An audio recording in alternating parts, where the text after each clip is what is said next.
نحمده ونصلي ونسلم على رسوله الكريم اما بعد فاعوذ بالله من الشيطان الرجيم بسم الله الرحمن الرحيم وللآخرة خير لك من الأولى صدق الله العظيم ان الله وملائكته يصلون على النبي يا أيها الذين آمنوا صلوا علیہ وسلموا تسلیما.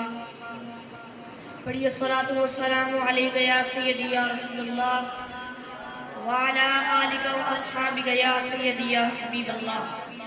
الصلاۃ والسلام علیک یا سیدی یا نبی اللہ وعلی آلک واصحابک یا سیدی یا رحمۃ للعالمین. پرنور ہے زمانہ صبح شب ولادت، پردہ اٹھا ہے کس کا صبح شب ولادت. پڑھتے ہیں فرش والے سنتے ہیں عرش والے، پڑھتے ہیں فرش والے سنتے ہیں عرش والے، سلطان نو کا خطبہ صبح شب ولادت. کعبے کی چھت پہ گاڑا روح الامین جھنڈا، کعبے کی چھت پہ گاڑا روح الامین جھنڈا، تا عرش اڑا پھریرا صبح شب ولادت. پیارے ربیع الاول تیری جھلک کے صدقے، پیارے ربیع الاول تیری جھلک کے صدقے ہوگا ہے مرحبا کا صبح شب ولادت. ماہ ربیع الاول اسلامی سال کا تیسرا مہینہ ہے. اس ماہ نور کی 12 تاریخ کو اللہ رب العزت نے ہمیں ایسی عظیم نعمت سے نوازا جس عظیم نعمت اور رحمت سے بڑھ کر کائنات میں کوئی اور نعمت نہیں. اور وہ نعمت عظمیٰ جناب محمد رسول اللہ صلی اللہ علیہ وسلم کی ذات اقدس ہے. وہ آئے کہ جن کے آنے کی زمانے کو ضرورت تھی، وہ آئے کہ جن کے آنے کی زمانے کو ضرورت تھی، وہ آئے کہ جن کی آمد کے لیے بے چین فطرت تھی، وہ آئے کہ جن کی خاطر مضطرب تھی وادی بطحا، وہ آئے کہ جن کی قدموں کے لیے کعبہ ترستا تھا. زگ نصیب جس نے صبح بہارا کے اس عظیم پرنور اور پرمسرت موقع پر مجھے حضور نبی اکرم نور مجسم صلی اللہ علیہ وآلہ وسلم کی سیرت پر لب گشائی کی سعادت نصیب ہو رہی ہے. اور میں اس وقت اس سوچ میں گم ہوں کہ اس کریم کی سیرت پر میں کیا کہوں جس کی سیرت پر تمام عالمین کے رب احکم الحاکمین نے قرآن مجید کے 30 پاروں میں بیان کی.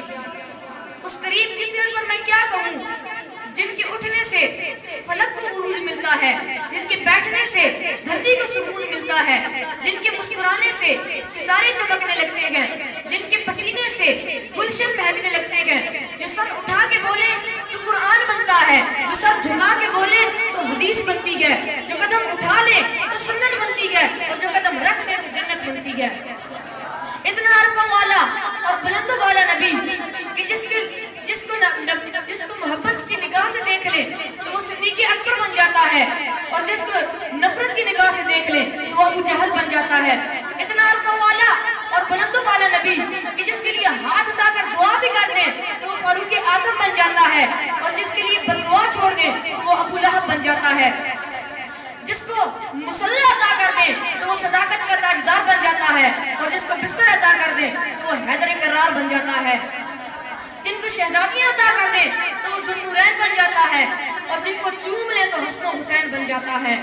ہاں ہم سود اور برود والے، وہ آقا درود والے، ہم صاف پانی میں بھی تھوک دیں تو پانی خراب ہو جاتا ہے، وہ کھاری کنویں میں تھوک دیں تو پانی شفایاب ہو جاتا ہے. کسی کو محبت کی نگاہ سے دیکھ لیں تو اس کے دل کو کفر کی سیاہی مٹا کر اس کے دل کو ایمان کے نور سے منور کر دیتے ہیں. اب آپ توجہ فرمائیے، مدینہ کے شہر ہے، مسجد نبی کے صحن ہے. حضور کے صحابہ ایک جرنیل کمانڈر کو پکڑ کر لاتے ہیں، نام جس کا سمامہ ہے، کنیت ابو امامہ ہے، شہر جس کا یمامہ ہے، قد لمبا ہے، سینہ چوڑا ہے، نگاہ سرخ ہیں، ماتھے پر بال ہیں. حضور کے صحابہ نے اس جرنیل کمانڈر کو مسجد نبی کے ستونوں کے ساتھ باندھ دیا. مدینے کے تاجدار دن میں 5 بار تشریف لاتے، صحابہ کو نماز پڑھاتے، آتے جاتے سمامہ کا حال پوچھتے پوچھتے، ثمامہ تلخ لہجے میں جواب دیتا، گرفتار کر کے پوچھتے ہو کہ میں کیسا ہوں؟ ثمامہ کے لہجے میں تلخی ہے، ماتھے پر بل ہے، حضور کے چہرے اندر پر مسکراہٹ ہے۔ جب بھی مسجد میں تشریف لاتے، ثمامہ کا حال پوچھتے۔ ایک دن گزرا، دوسرا دن گزرا، تیسرا دن گزرا، یہاں تک کہ حضور نے صحابہ کو فرمایا، اے صحابہ ثمامہ کو رہا کر دو، ثمامہ کی رسیاں کھول دو۔ وہ ثمامہ جو رسیوں میں جب جکڑا ہوا تھا، جس کا دل مدینے والے آقا کے بغض سے بھرا ہوا تھا، جیسے ہی رسیاں کھلی ثمامہ دوڑ پڑے، دوڑتے دوڑتے مسجد نبی سے دور جا کر ایک کنویں میں غسل کیا، پھر واپس آ گئے۔ جس رفتار سے گیا تھا اس سے دوگنی رفتار میں واپس پلٹا، حضور کی بارگاہ میں حاضر ہوا۔ حضور نے نگاہ نبوت اٹھا کے دیکھی، پوچھا ثمامہ تجھے تو رہا کر دیا تھا، پھر واپس کیوں آیا؟ ثمامہ کی آنکھوں میں آنسو ہے، سینے میں مدینے والے آقا کا عشق مچل رہا ہے۔